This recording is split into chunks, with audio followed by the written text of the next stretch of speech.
pourquoi je suis à Dubaï, ça c'est une trop longue histoire. Bah, je peux raconter une petite anecdote qui va peut-être faire kiffer certaines personnes parce que c'est tellement improbable que c'est intéressant à raconter, je pense. Il s'avère qu'à une époque, qu'est-ce qui a déclenché le déclic que je sois venu sur Dubaï? On est en 2008, je vois un reportage à la télévision sur un gars, s'il écoute un jour, il s'appelle Rodolphe Pedro, il se reconnaîtra. Je le remercie pour ça en tout cas. C'est là qu'il faut regarder. Voilà, même s'il sait pas, ou peut-être qu'il écoutera pas, mais on sait jamais. Donc ce gars-là, en fait, je vois un reportage sur M6 sur un jeune autodidacte qui avait arrêté l'école à 16 ans, je me rappelle encore très bien, et qui avait monté une société dans la finance qui s'appelait la CFCI. Et à l'âge de 36 ans, sa société, elle générait plus d'1 milliard d'euros de chiffre d'affaires. Donc ça, c'est des trucs qui m'ont marqué. En combien de temps? Je sais pas combien de temps il a mis, mais il avait que 36 piges, le mec. Donc, ouais, bah, s'il a commencé à 16 ans. Mais je sais pas s'il a commencé à 16 ans. ans. Parce qu'il a arrêté l'école à 16 ans, je me rappelle plus exactement du parcours. Mais quoi qu'il en soit, après, mais il s'est associé avec un bon gars, un gars qui était dans la finance. Parce qu'après, moi, je l'ai rencontré. Donc j'ai postulé. J'avais mon ordi sur mes jambes à ce moment-là. Je me suis dit, bon, moi, j'avais pas forcément envie de travailler pour une entreprise, mais j'avais surtout envie de rencontrer quelqu'un. Qui t'inspire. Voilà, quelqu'un de charismatique. Ouais. Et je me suis dit, putain, c'est ce genre de mec avec qui il faut que je parle et que je traite pour pouvoir avancer dans ma vie. Sachant que j'ai grandi à Marignane, et à Marignane, l'inspiration, elle n'est pas forcément là. Tu vois. C'est un petit village de 50 000 habitants, et puis en plus, on habitait dans la campagne quasiment. Donc, anyway. Donc, j'envoie mon CV à ce gars-là. Et il me contacte une semaine après, je rencontre la directrice, qui est restée une amie, qui était assez âgée, mais qui aimait bien mon profil, qui aimait bien mon charisme, qui aimait bien mon énergie. Et donc, je lui raconte mon parcours et tout. Et elle me dit, ouais, mais t'as pas forcément fait d'études dans la finance et tout, pourquoi t'as postulé? Et donc, je lui explique le pourquoi du comment. Je ne vais pas rentrer dans les détails, c'est une longue histoire. Un jour, peut-être, on parlera de ça. Et elle me dit, bon, écoute, j'aime trop ton énergie et tout. Ce qu'on va faire, c'est que la semaine prochaine, Rodolphe, il va venir une demi-heure avant tout le monde. Non, je vais te faire venir une demi-heure avant tout le monde. Rodolphe sera déjà là, tu vas le voir, je vais te le présenter, tu vas parler avec lui. Et donc, tu vois, je vois un reportage à la télé, je postule, je suis appelé genre une semaine, 15 jours après, et 3 semaines plus tard, le mec, il est en face de moi. Et je parle avec lui, on sympathise, il me laisse son numéro de portable, le gars. Tellement il a kiffé quand on a discuté ensemble, donc c'était super cool, j'étais trop content. Et donc de là, bon, il nous a motivés par rapport au taf, etc. Et tout. Bon, après, lui, il a fait beaucoup son argent parce que il faisait pas des contrats, il ne faisait pas un CDI ou un CDD, il faisait des contrats d'auto-entrepreneur. Donc en gros, ça lui coûtait rien, tu vois. Bon, ça c'est pour la petite anecdote, c'est pour ça qu'il a fait beaucoup d'argent aussi.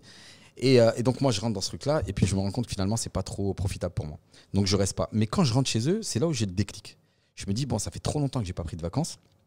Et comme j'aime pas du tout faire comme les gens que je connais, aller dans les mêmes endroits qu'eux, je me suis dit où est-ce que je pourrais aller qui soit intéressant et qui soit nouveau.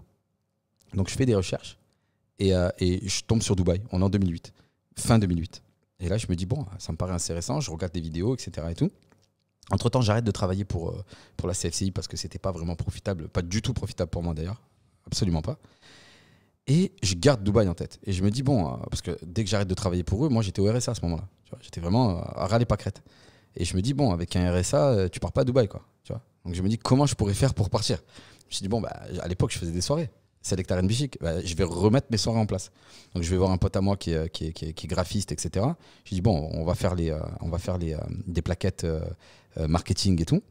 Donc on fait les plaquettes marketing. En plus, il est DJ aussi, ce mec-là. Donc je le promotionne à lui. Et j'avais d'autres DJ et je fais la promo pour d'autres DJ. Donc je cherche des clubs à Dubaï et des clubs à Doha, parce que j'hésitais à ce moment-là entre Dubaï et Doha. Je me suis dit, bon, on va faire de la promo sur les deux. Et c'était les débuts de Facebook. Donc je commence à faire ma promo sur Facebook pour des events. Ça accroche pas. Et puis je me rappelle que je connaissais une meuf, je l'avais rencontrée dans un événement, qui faisait du booking d'artistes américains. Elle était luxembourgeoise. Donc je l'appelle. J'avais réussi à récupérer son numéro, je l'appelle. Je dis, ça la dérange pas que je promotionne ces artistes et que s'il y a une accroche, on collabore. Elle me connaissait même pas, je l'avais jamais appelée de ma vie. En fait, je l'avais même pas rencontrée. J'avais rencontré un DJ qui travaillait avec elle, qui m'avait donné son numéro. Donc elle savait même pas qui j'étais. Donc elle me dit ouais. Elle te répond, elle te normal. Elle me dit ok, va sur mon website, regarde avec qui je travaille, et puis si tu as un truc, tu m'appelles. Ok, vas-y, je fais ça. Donc là, je fais plus la promo pour les events, pour les DJ, je fais la promo pour des artistes américains. Là, je savais que là, ça allait parler davantage, tu vois. Et, artistes que je n'ai pas, hein. Et société avec qui j'ai jamais collaboré pour l'instant, tu vois. Mais voilà, je sens qu'il y a un truc à faire. Donc je le fais, sans trop me poser de questions, en vérité. Donc je fais ma promo sur Facebook. Non, avant de faire ma promo sur Facebook, j'ai fait un truc intéressant, parce que tu peux pas faire juste ta promo quand tu crées un Facebook. Sinon, comment les gens du golf vont savoir que tu existes? Donc d'abord, je vais sur Internet et je regarde des mecs du golf cotés, qui pèsent. Donc je prends des noms et je vais sur Facebook pour les trouver. Je les trouve et je les ajoute. Et quand je les ajoute et qu'ils m'ajoutent, je regarde sur leur mur avec qui ils parlent. Et donc je me dis, s'ils se parlent, les deux là, c'est qu'il le connaît. Donc ça doit être un gros. Et je l'ajoute. Et j'ai fait ça genre pendant 15 jours. D'abord, avant de faire ma promo. Je t'ai créé une base de données. J'ai fait une base de données, mais sans prospect, savoir quelle était cette base de données, tu vois. Je connaissais aucun Sans même nom du connaître blog. le mot base de données, si ça se trouve à ce moment-là. Tant. Peut-être que je savais pas c'était quoi. Mais c'est fort probable d'ailleurs que je savais pas c'était quoi. Et donc je fais ça. Et là, au bout de 15 jours, quand je commence à avoir une base de données intéressante, bim, je commence à faire mon petit message promotionnel et je poste ça sur Facebook, mais un truc bidon, hein, genre une phrase Twitter. Quoi, Et c'était qui l'artiste? Non, je vais sur le site de la meuf, elle avait plein d'artistes. Ah, et tu mets Donc tous je les mets, artistes. pas tous, mais j'en mets 5-6 les Un plus panel, gros. ouais. Ouais, Beyoncé, des gros. Ah ouais. Ah ouais, il y avait du très lourd. Il y avait du c'était très pas- lourd. Ok, c'était des Il y avait du vrais Chris artistes. Brown, du Rihanna, du Beyoncé, il y avait du lourd. Et Donc tu je- promotionnes ça comme si tu les avais sous la main. Comme et- si c'était ma boîte. Ok. Comme si c'était moi qui les bookais personnellement. Donc je fais la promo et le jour même, je te promets, le jour même, pas j'ai attendu le lendemain, une semaine, 3, le jour même, il y a un gars, il m'envoie un message en privé et il me dit ouais, moi ça m'intéresse. Et quand je fais ma promo, je mets pour Dubaï ou Doha. Et lui il me dit moi ça m'intéresse, mais je suis basé au Koweït. Je savais même pas c'était où le Koweït. Je vais sur internet, je check, je me dis oh ça va, c'est le Golfe, c'est pas loin. Bon vas-y, il y a du pétrole, ça doit être pas mal, tu vois. Donc je lui réponds au gars, on discute et on discute via message pour démarrer. Et il me dit ouais mais moi je parle pas français, mais il me le dit en français. Je dis, attends, tu parles français là? Après il me dit non, j'ai fait des études de français, mais je parle pas très bien français et tout ça et tout. Et la chance que j'ai eue, c'était qu'à ce moment-là, il était à Monaco pour le Grand Prix de Formule 1. Donc on était censé d'abord se voir à Nice. Au départ, puis finalement on se voit pas à Nice, ils viennent à Aix-en-Provence avec ses amis, on se voit à Aix et je vais abréger le truc, donc on tombe d'accord sur un artiste et ensuite je me retrouve un mois après, on est en négociation, je te jure, je vais te raconter ça pour que les gens comprennent que même si t'as rien, t'as toujours des idées et là où tu es aujourd'hui, c'est pas là où tu seras demain. Il faut que ça rentre dans la tête des gens. Toi, Tu tout vas ce que tu avais, c'était avancer. quoi? J'avais C'était rien. un numéro de téléphone d'une J'avais- meuf, Voilà. potentiellement. Et j'avais une connexion internet payée Voilà. par ma mère parce que j'avais pas d'oseille. Donc voilà, tu vois. Un Donc ordinateur. un ordinateur. Voilà. Ouais, j'avais un petit ordinateur. Et qu'est-ce qui s'est passé? C'est que un mois après, je reçois un billet d'avion en première classe. Moi, donc finalement, la meuf, j'ai pu travailler avec elle parce qu'elle avait des prix trop chers. Et j'ai trouvé une autre boîte qui s'appelait Miami Vibes qui était basée à Donc, Stuttgart. en fait, t'aurais même pas eu le numéro. En fait, on peut l'enlever. Non, du coup, parce que le c'est- numéro t'a donné l'inspiration. Mais oui, mais si j'avais pas Mais ce numéro-là, je l'aurais pas fait. Oui, mais ça t'a donné la motivation. Mais je veux dire, en soi, même sans le numéro, ça aurait marché parce que tu l'as même pas utilisé au final. Je l'ai utilisé, mais elle m'a annoncé des tarifs beaucoup trop chers pour ce que eux ils avaient comme budget, alors qu'ils avaient un budget à $1 million quand même, tu vois. C'est ça. Et elle, c'était des 2-3 millions de dollars. Donc j'ai dit non, le mec, il va pas payer ça. Je veux dire, une personne aujourd'hui qui veut le faire, elle a juste à aller sur le site web d'un site, regarder les artistes, faire un event Tu pourrais presque. et faire exactement la même stratégie. pourrais. Potentiellement, Tu pourrais. il y a un pourcentage de chances pour que ça marche. Tu pourrais. Mais il te En faut. tout cas, que ça l'amène à une étape d'après. Ouais, il te faut le bon interlocuteur en face de toi. Et moi, la chance que j'ai eue, c'est que le mec qui est venu, donc on fait les négociations, on discute et tout. Et l'anecdote, elle est intéressante, c'est que moi, je l'appelle d'une cabine téléphonique. J'avais même pas de crédit, déjà pour commencer. Et le gars, je te jure, hein, c'est véridique, à la Signor, je me rappelle, c'était pas très loin de chez moi. Et Avec la carte, avec les la unités carte, et tout là. avec la carte. Et vous n'avez plus d'unité. Veuillez Et en rappeler. plus, Koweït, ça part vite. Hein. Ah ouais. Ça part très très vite. Ah oui. Donc, et le gars, quand je l'appelle, donc au début, il veut négocier. Mais moi, mon anglais, il était pété à l'époque. Et lui, il parlait pas bien français. Il baragouinait 3 mots, tu vois. Je lui dis, écoute, on discute d'un contrat à $1 million. J'avais envie de dire, moi, je gagne 400 € par mois. Donc, s'il te plaît, viens, on fait les choses bien, tu vois. Donc, moi, je lui dis pas ça comme ça. Je lui dis, il faut pas qu'on fasse d'erreur et tout. Il me dit, écoute, je t'appelle demain avec un traducteur. Donc, il me rappelle le lendemain. Et le traducteur, donc on commence à discuter et tout. Et tu sais, quand tu bookes un artiste, en général, les agences de booking, la commission, c'est 20%. Donc c'est beaucoup d'argent. Si c'est $1 million, tu prends $200 000 de commission. Et donc, nous, c'était ça. Quand j'avais discuté avec Michael Ricard, là, le patron de la boîte de Miami Vibes, donc on était sur ce pourcentage-là de 20%. Et donc, lui, il nous dit, ouais, 1,2, ça fait trop cher et tout. Donc, moi, je lui dis, écoute, on peut pas travailler gratuit. À un moment donné, on fait aussi un travail de fond et tout. Et il me dit, bon, Farid, je pense que tu sais pas avec qui tu es en train de discuter. Je dis, bah, je sais pas, le gars m'avait dit qu'il était rédacteur en chef de Al Watan TV. Tu vois. Et en fait, non, il n'était pas juste rédacteur en chef, il était rédacteur en chef, mais c'était la famille Al-Sabah, la famille royale. Et donc, il me dit, là, vous êtes en train de discuter avec un membre de la famille royale. Il me dit, ces gens sont milliardaires, mais ils aiment négocier. Par contre, il me dit, ils sont fidèles en affaires. Il m'a dit, moi, par exemple, ça fait 25 ans que je travaille que pour leur famille. C'est-à-dire que là, il te parle en off, il traduit plus que l'autre dit. C'est ça. Là, il me dit parle en de mode lui à moi. il a apprécié finalement ta façon de parler, etc. C'est ça. Parce que j'ai été transparent avec lui, je lui dis la vérité. C'était un Tunisien, le gars. Et il me dit ça. Il me dit, par contre, moi, je peux te promettre que si tu travailles avec eux, que ça se passe bien. Jusqu'à présent, il n'y a aucun artiste américain qui s'est produit au Koweït. Donc, tu serais le premier. Et si ça se passe bien, il a la chaîne de télévision. Tu vois, c'est pas un présentateur, c'est à lui, quoi. C'est à sa famille. Donc, il va forcément refaire appel à toi sur le cours de l'année. Et je lui dis, franchement, c'est vrai, quoi. On va pas se mentir, c'est une vérité. Donc je lui dis, bon, écoute, ok, voilà. Nous, notre commission, c'est 20%. Demande-lui, là, il est à côté de toi, combien il est prêt à donner. Donc, le gars, il balance 80 000 $. Quand tu gagnes 400 € par mois et qu'un mec qui te dit 80 000 $ et que tu vas les diviser par 2 avec le patron de Miami Vibes, 40 000 $ quand t'as pas d'argent, tu les prends. Tu t'en fous complètement, tu vois. Et puis, au-delà de ça, tu sais, je pensais même pas à l'argent, en vérité, pour être franc avec toi. Pu le faire gratuit. Moi, je me suis dit, putain, je voulais juste être dans une le star truc. américaine au Koweït alors que je pars de rien. Et en plus, je vais être le premier, c'était Maria Carré. Maria Carré. C'était Maria Carré. Et tu sais que j'ai les contrats encore chez moi.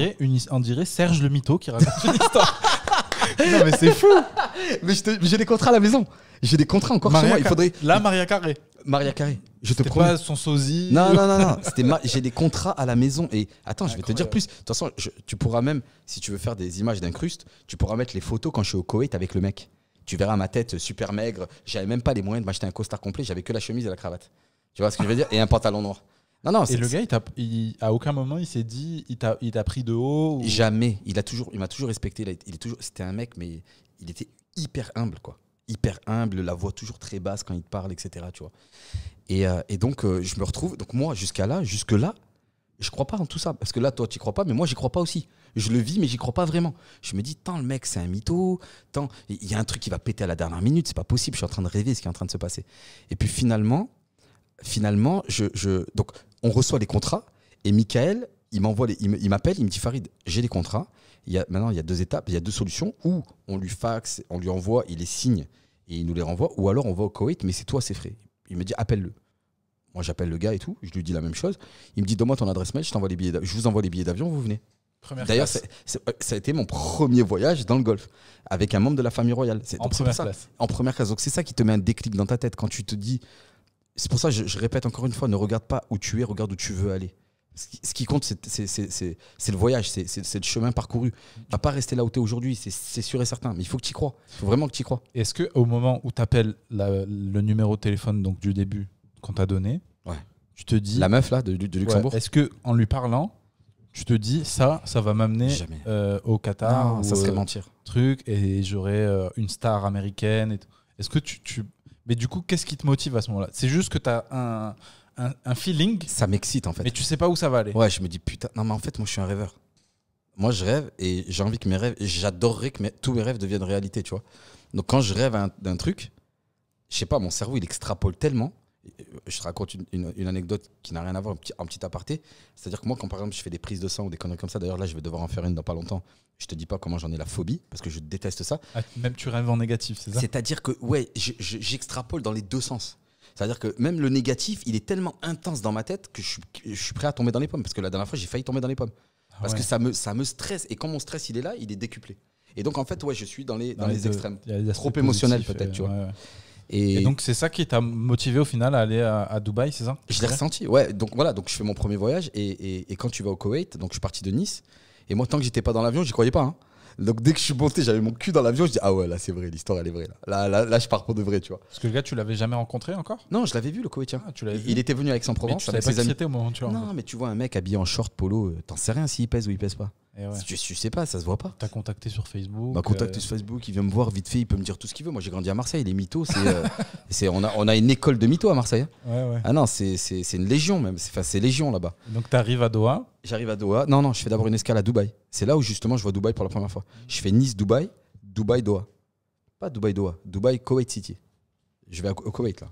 Et donc quand j'arrive au Koweït et tout, donc ah oui, c'est vrai, pardon. Le Koweïtien. Et donc le lendemain matin, on va à la chaîne de télévision. Et mais là, c'est un film l'histoire. Hein. Franchement, moi, je me dis dans ma tête, qu'est-ce que je fous là? Est-ce que c'est vrai? Est-ce que je rêve ou je rêve pas, quoi? Donc on va à la chaîne de télévision, on fait le meeting, ça se passe super bien. Bon, en gros, je vais abréger l'anecdote, on signe des contrats et tout et tout. C'est ça le déclic en fait. Qu'est-ce qui a fait qu'aujourd'hui je suis venu à Dubaï? C'est ce truc-là. Je me suis rendu compte par A plus B qu'avec une idée, tu pouvais en faire quelque chose de vrai et de concret. Donc je suis venu à Dubaï. Après ça, en fait, ce que j'ai fait entre-temps, c'est que j'ai monté une société offshore qui s'appelait Oriental Management. Pareil, j'ai discuté avec un gars qui travaillait avec Christian Diger à l'époque, qui avait mis en place un concept de soirée avec lui. J'ai oublié son prénom, je crois qu'il s'appelait Byron, si je dis pas de bêtises. Et pendant les soirées, il promotionnait la marque de vin, vodka et champagne de Christian Diger. Il avait créé une nouvelle marque avec un ami à lui qui était un vignoble de Montpellier.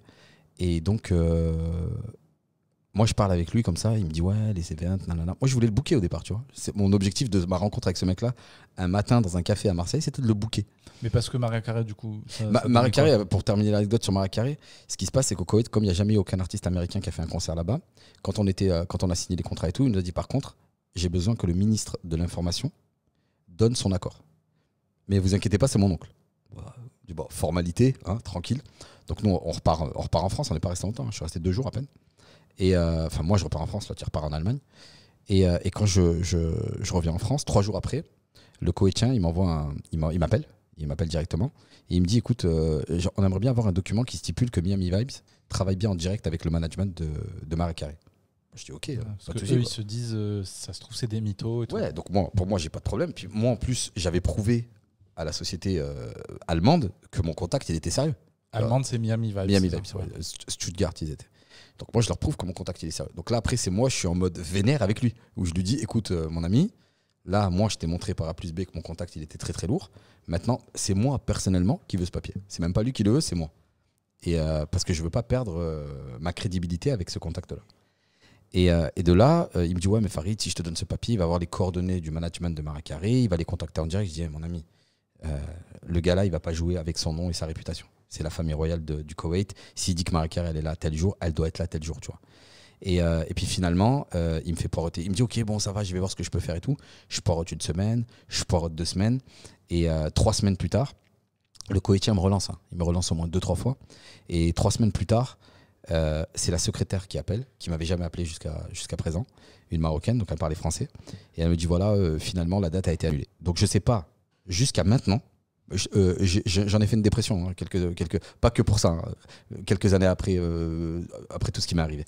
Anyway, je ne sais pas jusqu'à maintenant si c'est à cause du fait que ça a mis trop de temps et qu'on s'est décrédibilisé à leurs yeux, ou si c'est le fait que le ministre de l'Information n'a pas validé la date d'une star américaine qui se produit sur le territoire koweïtien. Parce qu'il faut savoir que jusqu'à maintenant, il n'y a pas de star américaine, à part au niveau de la caserne, on appelle la base militaire américaine, qui est quelque chose de différent. Mais en dehors de la base militaire américaine, il n'y a pas de star américaine qui a déjà fait un concert au Koweït, qui sont passés à la télévision depuis qu'on aurait pu nous le faire à cette époque-là, en 2009. D'ailleurs, j'avais signé le contrat, c'était le lendemain de la mort de Michael Jackson, donc c'est une date qui reste un peu gravée dans ma tête, parce que j'étais un grand fan de Michael Jackson. Et c'était fin juin, si je ne dis pas de conneries, c'était le 19 juin, donc je suis parti le 20 juin au Koweït. 20 juin 2009, exactement. Peut-être c'est un mix des deux aussi. Il y a peut-être un mix des deux, il voulait plus trop forcer le truc. Trop compliqué. Et moi, ça m'a fait chier. Mais ça t'a quand même... C'est ça, pour revenir au propos de base, c'est que c'est ce qui t'a donné l'envie d'aller à Dubaï, qui t'a mis cette idée en tête. J'ai vu Dubaï à ce moment-là. Moi, pendant peut-être 1 an, voire 2 ans, après cette histoire, je ne pouvais plus la raconter, pour être franc avec toi. C'est-à-dire, dès que je la racontais, j'avais mal à la tête. Et je me sentais pas bien. Ah ouais. Ah ouais, ça m'a mis une gifle. Alors que là, t'es heureux de la raconter. Ouais, parce que c'est mon parcours là maintenant. Parce qu'à l'époque, j'avais plus rien, moi. Donc j'avais rien. J'avais ce truc-là qui était incroyable, qui était en train d'arriver dans ma vie. Et puis bim, je retombe à plus rien. Et ça, c'est pour ça qu'aujourd'hui, je fais tout pour ne plus retomber. Parce que je sais à quel point ça fait mal, tu souffres quand tu te vois gravir des échelons. Bon, là, je gravissais pas un échelon, j'en gravissais peut-être 1 million en même temps, tu vois. Parce que là, tu rentrais dans la famille royale, tu travaillais avec eux, toute sa famille, ils ont des anniversaires, des mariages, ils vont faire des shows privés. Ils vont dire, hey, par qui t'es passé par lui, attends, vas-y, donne-moi son contact, parce que moi aussi, je suis intéressé. Ouais, tout de suite, mais là, t'étais ailleurs, là, c'était terminé, tu vois. Mais j'avais conscience de ça, c'est-à-dire que c'est pas parce que t'as pas d'argent dans la vie et que ça n'a pas encore marché pour toi que t'as pas conscience de ce qui est important et de ce qui pourrait te faire franchir des paliers incroyables dans ta vie, tu vois. Ah ouais. Et ayant conscience de ça, c'est là où quand ça fonctionne pas, ça fait très mal. Ah ouais. Donc bon, bref, et ça m'a mis un déclic dans ma tête. Je me suis dit, la graine c'est possible. Qui a fleuri beaucoup plus tard. Ouais. Mais... C'est ça m'a juste dit dans ma tête, c'est possible. Ouais. Voilà, on m'a pas raconté une histoire, je l'ai vécu. Et j'ai des photos pour me rappeler que j'ai pas rêvé, tu vois ce que je veux te dire. Et donc,